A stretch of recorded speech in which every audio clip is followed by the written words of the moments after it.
And this law enforcement officer said he bought into the ideology of law and order, and he was a devout Trump supporter. Now he regrets voting for President Trump and says he no longer supports him. And this is the reason why. Tyrone Bowman, live. Welcome to the program, everybody. Let's get it started. According to a video from More Perfect Union, let's find out what's going on here with this down, dejected Trump supporter.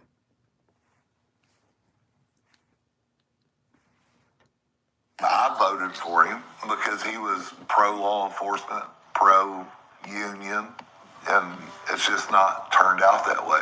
It seems like it's for the public worker or government worker.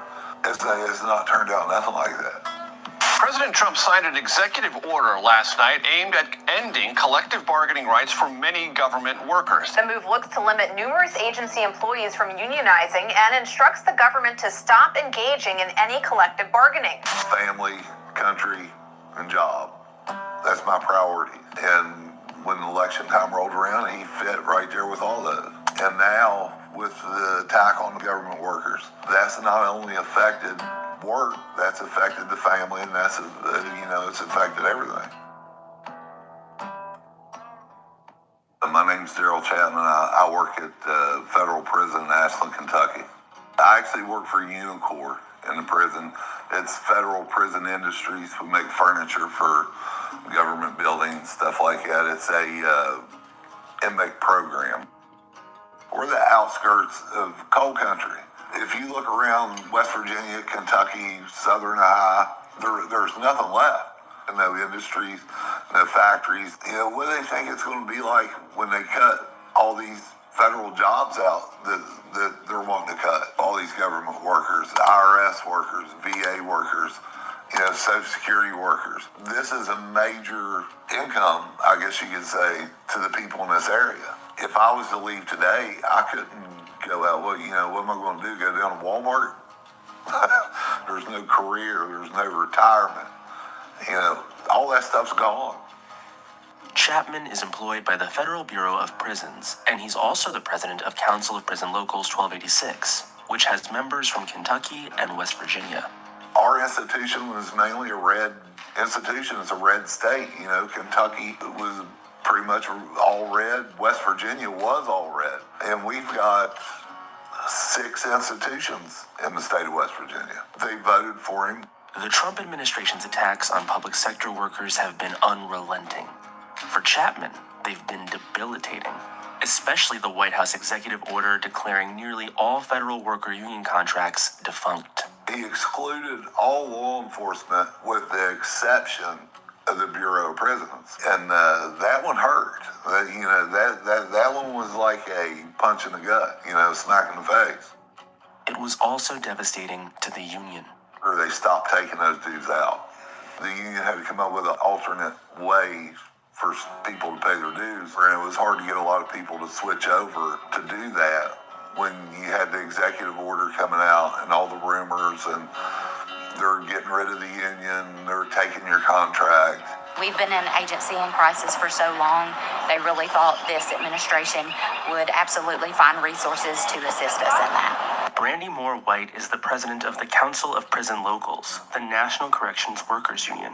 Our collective bargaining agreement covers, we call it hours of work. So that covers like seniority, how you bid on posts and shifts and annual leave. In our CBA, we talk about safety and security, OSHA, policy, employee rights, employer rights, just things of that nature. Chapman's union local represented 200 workers at his low security prison.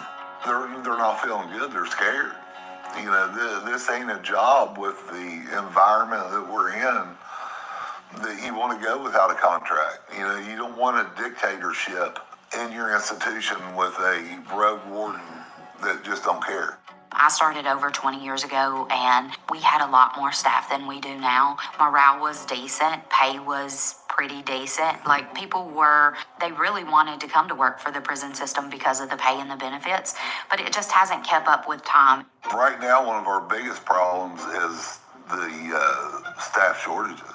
We have prisons that are staffed at around 60 to 65% in corrections, and corrections is the backbone of what we do. And so all the outside entities like health services, food service, recreation, they pull all of those entities into correctional services roles. Now they're working as a correctional officer. That's taken away from the inmates. That's putting the teacher behind on their job. The whole thing is a major mess. The union continued its tradition of neutrality during the 2024 election, and Moore reached out to the Trump team shortly thereafter. She never heard back, so she traveled to D.C. in April. We're here to make as many legislative appointments as we can with Republicans and Democrats, just to discuss the possible cuts coming on the reconciliation bill for federal employees. Chapman did the same back home. Myself, my e-board members, several of the members of the local have reached out to, I couldn't tell you how many senators, congressmen. And if you get a response at all from them, it was Trump put us here. That's what we're here for, to push his agenda. No, that's not what you was put there for. You was put there to push my agenda. That's why we have your email and your phone number to your office, because you represent us, not blindly following what the president says, regardless of who the president is. And that seems to be a big thing that our elected officials have forgotten over the years. Right now, it just kind of feels like one party's kind of turned their back on us because we have a union word in our title, and that's very frustrating all in itself. I actually switched parties because of it. You know, I was sitting at home and I was mad, and I'm like, I'm done with this. You know, so I switched over to an independent. I'm not going to support them if they can't support us, and I've been a lifelong Republican for as long as I can remember.